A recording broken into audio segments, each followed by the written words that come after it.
Hi friends, இன்றைக்கி ஒரு குட்டி மினி பிளாக் தான் பார்க்க போகிறீங்க. நாங்கள் 3 பேர் எங்கே இவ்வளோ அழகாக போயிட்டுருக்கோன்னு பார்க்குறீங்களா? எங்கள் காலேஜுக்கு தான். ஸோ இன்றைக்கி லாஸ்ட் டே, அதாவது ஃபேர்வெல் வேறு இன்றைக்கி. ஸோ ட்ரெடிஷ்னலாக போகலான்னு சொல்லிட்டு நானும் அப்படியே சாரியில் வந்திருக்கோம். மீதி 3 பேருமே எங்களை ஏமாற்றி சுடிதார் போட்டுட்டாங்க. முன்னாடி போய் சோனிகாவும் ரேவதியும் இடம் பிடிச்சி வச்சுட்டாங்க. ஸோ கோகிலாலாம் வந்திருந்தாங்க. எல்லாரும் அழகாக க்யூட்டாக இருந்தாங்க சாரீஸில். சுடிலையுமே நல்லா இருந்தாங்க. ஸோ கனிமொழி அவங்க குழந்தைய கூட்டிகிட்டு வந்திருந்தாங்க. சம்மத்து க்யூட்டாக இருந்தாங்க. பட் அழுதுகிட்டே இருந்தாங்க, ஒரு மாதிரி இருந்தாங்க போல்.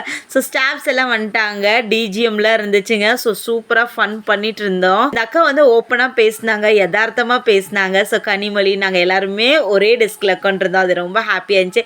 இந்த மேம் எனக்கு ரொம்ப பிடிக்கும். அதுக்கு காரணமே அவங்க அழகாக க்யூட்டாக மேக்கப் பண்ணுவாங்க. இவ்வளோ வயசானாலும் இளமையாக இருக்கிற மாதிரி தெரிவாங்க. எல்லா ஸ்டாஃபுக்கு கொடுக்கும் போது பிஜிஎம்ல போட்டு சூப்பராக இருந்துச்சு. இவங்க மறக்கவே மாட்டாங்கன்னு நினைக்கிறேன். இந்த வீடியோ உங்களுக்கு பிடிச்சிருந்தா லைக் பண்ணிக்கோங்க, மறக்காம சப்ஸ்கிரைப் பண்ணிக்கோங்க. ஏன்னா அடுத்த வீடியோவில் நிறைய கலாட்டான வீடியோஸ்லாம் வருது. அடுத்த வீடியோவில் சந்திப்போம். பாய்.